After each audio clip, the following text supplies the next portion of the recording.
Hi hello friends, माझ्या YouTube चॅनलमध्ये तुमच्या सर्वांचे खूप खूप स्वागत आहे।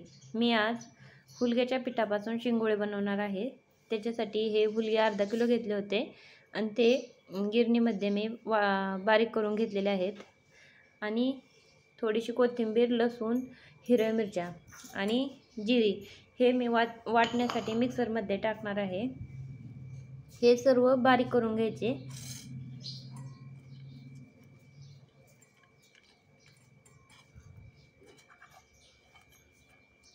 लसूण जास्त प्रमाणात वापरायचा, त्याच्यामुळे शिंगोळ्याला छान टेस्ट येते।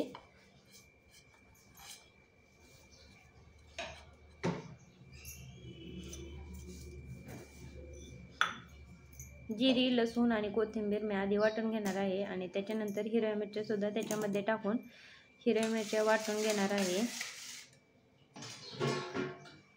मिक्सरच्या भांड्यामध्ये आता मी कोथिंबीर, जिरे आणि लसूण बारीक करून घेतल्याच्या नंतर हे हिरव्या मिरच्या सुद्धा टाकत आहे। आपल्याला जेवढ्या प्रमाणात तिखट पाहिजे नाही तेवढ्या प्रमाणात हिरव्या मिरच्या वापरायच्या। चेहरा पण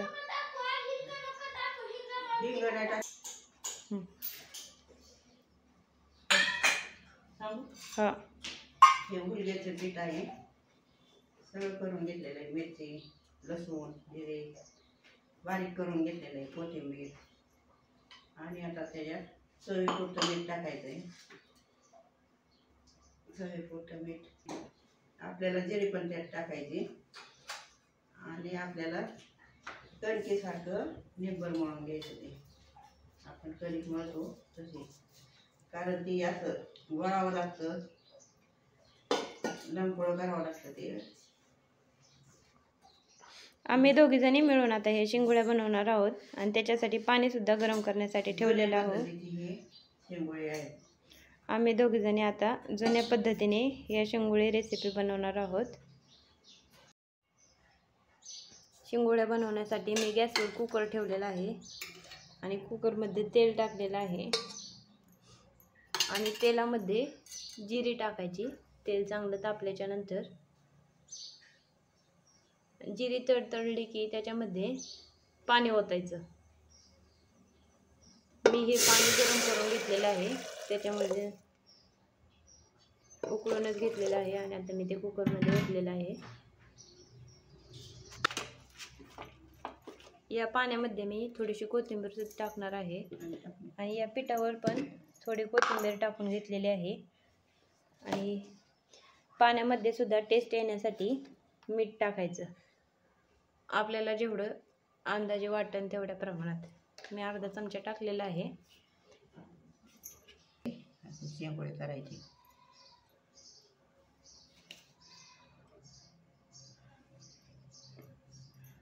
याला चांगलं अशा पद्धतीने वळून घ्यायचं। मला हे आमच्या सासूबाईंनी शिकवलेलं आहे। आणि त्याच्यानंतर आपण चकली बनवतो तशा पद्धतीने गोल गोल त्याला चकलीसारखा आकार द्यायचा। या माझ्या सासूबाई आहेत, त्या मला जे जमत नाही ते शिकवतात। त्यांनीच मला ही शिंगोळे रेसिपी शिकवलेली आहे। ही एकदम जुन्या पद्धतीची पारंपरिक रेसिपी आहे। शिंगोळे, हुलग्याचे शिंगोळे चविष्ट लागतात। बनवायचं झालं का बंद केलं, असं लांब लांब वळून घ्यायच्या आणि नंतर असं गोल गोल करायच्या, पातळ करायच्या। ते शिजल्यानंतर फुगत्यात, जाड होत्यात, शिजवून घ्यायच्या छानपैकी। चालू कर अशा पद्धतीने या पाण्यामध्ये सोडायचे एक एक एक एक, नंतर त्याला असं सोडायचं।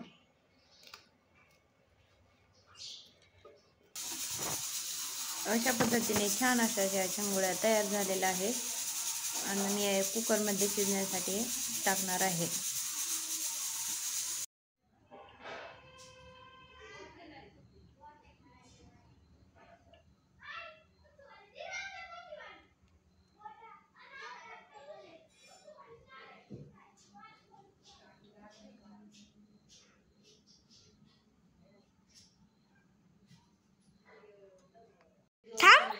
बोल, हे शिंगोळ्यासाठी फोडणी देऊन बनवलेलं पाणी आहे, ते चांगलं उकळलेलं आहे. त्याच्यामध्ये आता मी शेंगुळ्या सोडत आहे.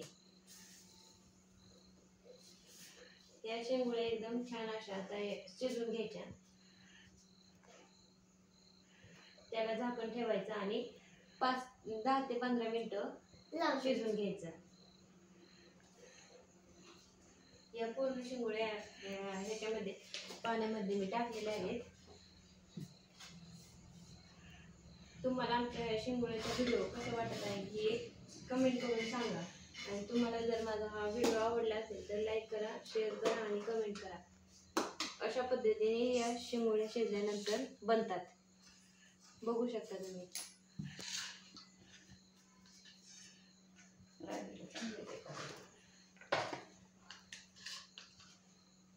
बंद करू. अशा पद्धतीने शेंगुळ्याचं कालवण तयार झालेलं आहे. तुम्ही बघू शकता. खूप छान असा रस आपण बनला आहे आणि शेंगुळ्या पण छान शिजलेल्या आहेत. शेंगुळ्या शिजलेल्या कशा बघायच्या, अशा दाबल्या ना शेंगुळ्या तुटतात आणि निब्बर होतात. त्याच्यावरून समजायचं त्या शिजलेल्या आहेत. अशा पद्धतीने मी ताटात काढून या शेंगुळ्या ताट बनवलेलं आहे. तुम्हाला या शेंगुळ्या कशा वाटत आहेत ते आवर्जून सांगा. Bye bye.